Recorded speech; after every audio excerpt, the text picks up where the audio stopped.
Hello, నేను miss రావు. Pulivendula MLA మాజీ CM Jaganmohan Reddy Guntur వెళ్ళి మాజీ ఎంపీ నందిగం సురేష్, అలాగే విజయవాడ డిప్యూటీ మేయర్ అవత్తు శ్రీనివాసరెడ్డి వీళ్ళని పరామర్శించారు. వాళ్ళని పోలీసులు అరెస్ట్ చేశారు. ఇటీవల కోర్టులో సబ్మిట్ చేస్తే రిమాండ్కి పంపించారు. గుంటూరు జైల్లో వాళ్ళు ఉన్నారు. అక్కడికి జగన్మోహన్ రెడ్డి వెళ్ళి పరామర్శించారు. ఆ పరామర్శించినటువంటి సందర్భంగా జగన్మోహన్ రెడ్డి మాట్లాడినటువంటి మాటలు ఒక రకంగా చెప్పాలంటే అధికారంలో తెలుగుదేశం పార్టీ ఉందా లేదా వైఎస్ఆర్ కాంగ్రెస్ పార్టీ ఉందా అనే భావన కలిగేలా ఉన్నాయి. చంద్రబాబు నాయుడిని భూస్థాపితం చేస్తానన్నాడు.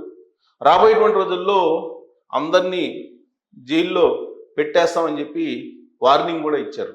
ఇదంతా ఒక ఎత్తు అయితే, జగన్మోహన్ రెడ్డి పరామర్శ అయిన తర్వాత బయటకు వచ్చి ప్రెస్ మీట్ పెట్టి మాట్లాడటానికి సిద్ధమవుతున్నటువంటి క్రమంలో ఒక మహిళా కానిస్టేబుల్ డ్రెస్లో వచ్చారు. వచ్చి ఏమన్నారు అనేది కనుక మీరు చూస్తే, ఆంధ్రప్రదేశ్లో ఉంది జగన్మోహన్ రెడ్డి ప్రభుత్వం లేదా చంద్రబాబు నాయుడు ప్రభుత్వమా, లేదా అధికారులు అసలు మార్గదర్శకాలను చట్టాలని మర్చిపోయారా అనేటువంటి భావన మీకు కలక్క తప్పదు. ఆ వీడియో ఏంటి అనేది నేను చూపిస్తాను. జగన్మోహన్ రెడ్డి మీడియాతో మాట్లాడటానికి వచ్చారు. పరామర్శించిన తర్వాత నందిగం సురేష్ని అలాగే శ్రీనివాసరెడ్డిని, వాళ్ళిద్దరూ జైల్లోకి ఎందుకు వెళ్ళారంటే, తెలుగుదేశం పార్టీ కేంద్ర కార్యాలయం మీద చంద్రబాబు ఇంటి మీద దాడి చేసినటువంటి కేసులో వాళ్ళిద్దరిని అరెస్ట్ చేసి జైల్లో పెట్టడం జరిగింది. సో ఇప్పుడు ఆ జైల్లో పరామర్శించి వచ్చిన తర్వాత జగన్మోహన్ రెడ్డి మాట్లాడటానికి మీడియా దగ్గరికి వచ్చినప్పుడు దృశ్యం ఇది వైరల్ అవుతుంది సోషల్ మీడియాలో. చూడండి, ఈ కానిస్టేబుల్ డ్రెస్లో ఉన్నారు. ఆవిడ కుమార్తె, ఈవిడ సెల్ఫీ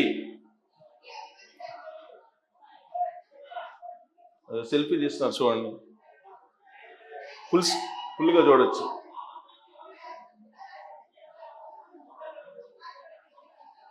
ఆవిడ డ్రెస్లో ఉన్నారు.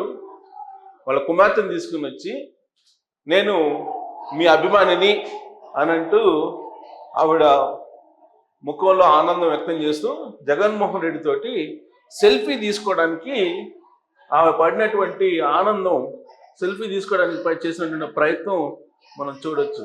సో మీ అభిమానిని డైరెక్ట్గా చెప్తున్న వాయిస్ కూడా వినొచ్చు.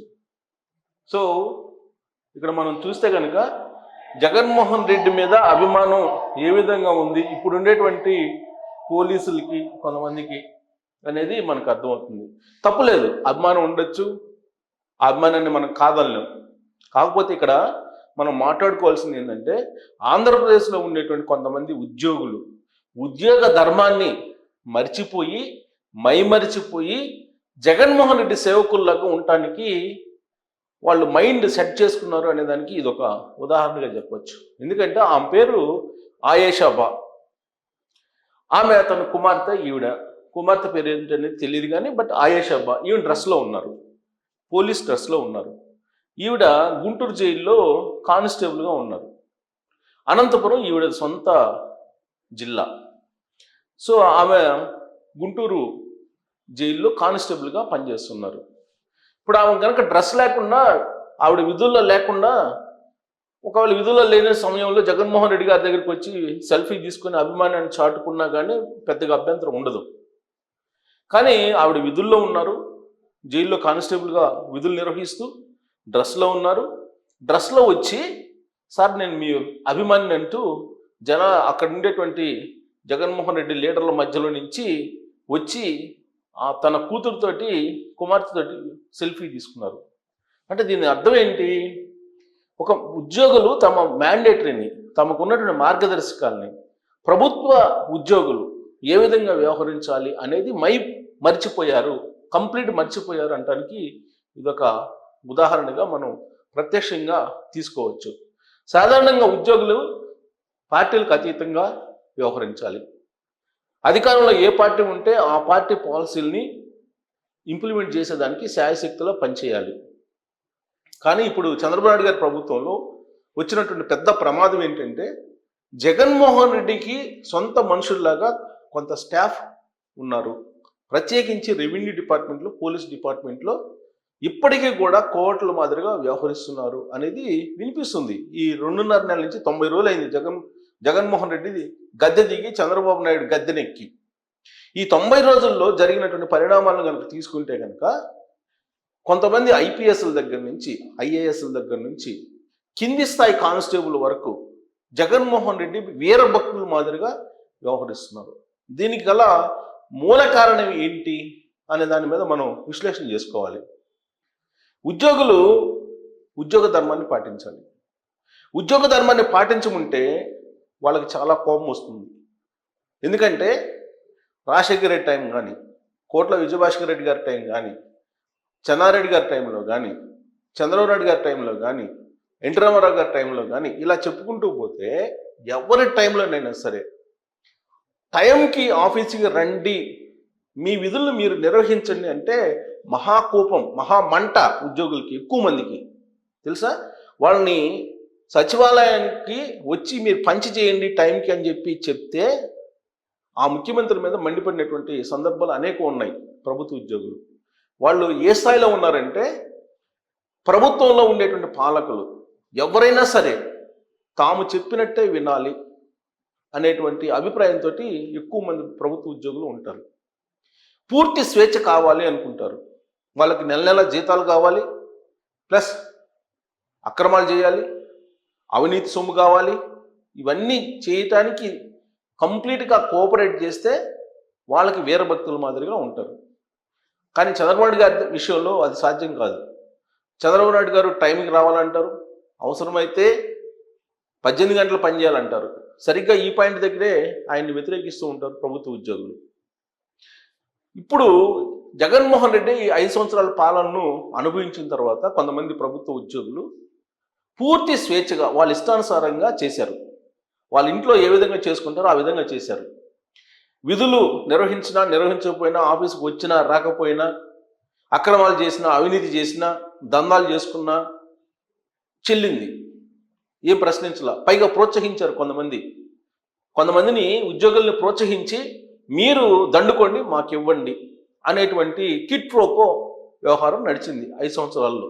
దానికి సంబంధించి ఆరోపణలు అనేక ఉన్నాయి. లిక్కర్ స్కామ్ దగ్గర నుంచి, మైనింగ్ స్కామ్ నుంచి, ల్యాండ్ స్కామ్ దగ్గర నుంచి అనేకం ఉన్నాయి.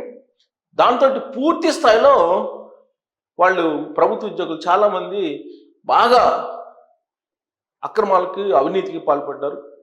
విధులకి వచ్చినా రాకపోయినా స్వేచ్ఛను అనుభవించారు. అలాంటి పరిస్థితి నుంచి ఇప్పుడు ఒక్కసారిగా ప్రభుత్వం మారిపోయింది. ప్రభుత్వం మారిపోవడంతో ఇప్పుడు పనిచేయాల్సి వస్తుంది. సరిగ్గా ఇక్కడే వాళ్ళకి పెయిన్గా ఉంది పని చేయమంటే.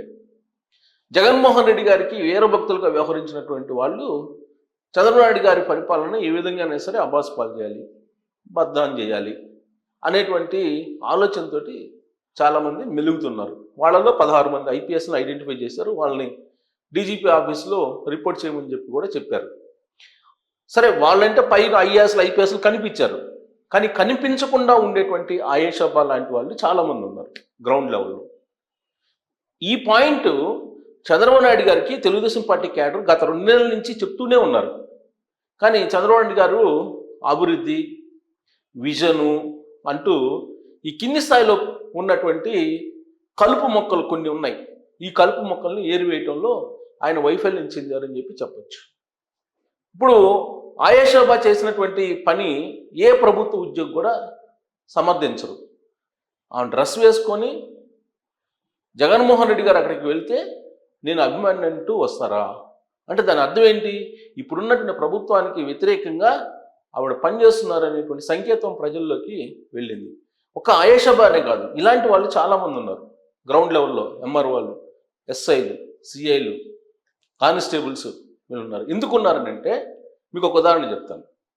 ఎన్నికలకు ముందు ఆ రోజు డీజీపీగా ఉన్నటువంటి రాజేంద్రనాథ్ రెడ్డి ఒక టూరే పెట్టుకున్నారు. 1 సంవత్సరం ముందుగా టూర్ పెట్టుకొని అన్ని జిల్లా హెడ్ క్వార్టర్లో ఉండేటువంటి ఆర్ఎన్బి గెస్ట్ హౌస్లో 2-3 రోజులు స్టే చేసి బూత్ లెవెల్ నుంచి అంటే కానిస్టేబుల్ స్థాయి నుంచి పైన ఎస్పీల దాకా ఎవరెవరు ఉండాలి అనే దాని మీద యుద్ధ తంత్రం నిర్వహించినట్టుగా ఎన్నికల తంత్రాన్ని నిర్వహించారు. ఆయన మీద ఉన్నటువంటి ప్రధానమైన ఆరోపణ అదే, రాజేంద్రనాథ్ రెడ్డి మీద. జగన్మోహన్ రెడ్డి గారికి అనుకూలంగా ఎన్నికలు నిర్వహించాలి, అనుకూలంగా ఓట్లు వేయించాలి అనేటువంటి బాధ్యతను గ్రౌండ్ లెవెల్లో ఇలాంటి కానిస్టేబుల్స్కి అప్పచెప్పారనేది ఆయన మీద ఉన్నటువంటి అభిప్రాయం. వాళ్ళే ఇప్పుడు కూడా కంటిన్యూ అవుతున్నారు ప్రభుత్వం మారినప్పటికీ కూడా. దానికి ఉదాహరణే ఇప్పుడు ఆయేషాబాగ్ సంఘటన. ఇది వైరల్ అవుతుంది ఈ వీడియో. ఇది చంద్రబాబు నాయుడు పరిపాలనలో జగన్మోహన్ రెడ్డికి సంబంధించినటువంటి భక్తులు, వీరభక్తులు లేదా ప్రైవేట్ సైన్యం, జగన్మోహన్ రెడ్డి గారికి ప్రైవేట్ సైన్యంగా వ్యవహరించినటువంటి వాళ్ళు ఇంకా ఎంతమంది ఉన్నారు రాష్ట్రంలో అనేది తెలుసుకోవాలి ఫస్ట్. లేదంటే పరిపాలన ఎంత చేసినప్పటికి కూడా చంద్రబాబు నాయుడు గారి ప్రభుత్వానికి అపవాదులు అనేది తప్పవు. జగన్మోహన్ రెడ్డి గారు అధికారంలో ఉన్నప్పుడు ఒక ప్రైవేట్ సైన్యం మాదిరిగా వ్యవహరించారు. జగన్మోహన్ రెడ్డికి పర్సనల్ సైన్యం మాదిరిగా వ్యవహరించారు కొంతమంది కానిస్టేబుల్స్ లేదా పోలీస్ ఆఫీసర్స్ లేదా ఉద్యోగులు కొంతమంది. ఈవెన్ నా ఇంటికి ఆ రోజున జగన్మోహన్ రెడ్డి గారు ఒక న్యూస్ ఇచ్చారని చెప్పేసి హైదరాబాద్లో నా ఇంటికి పంపించారు. ఒక ఎస్ఐని 5 కానిస్టేబుల్స్ని. వాళ్ళు సివిల్ డ్రెస్లో వచ్చారు.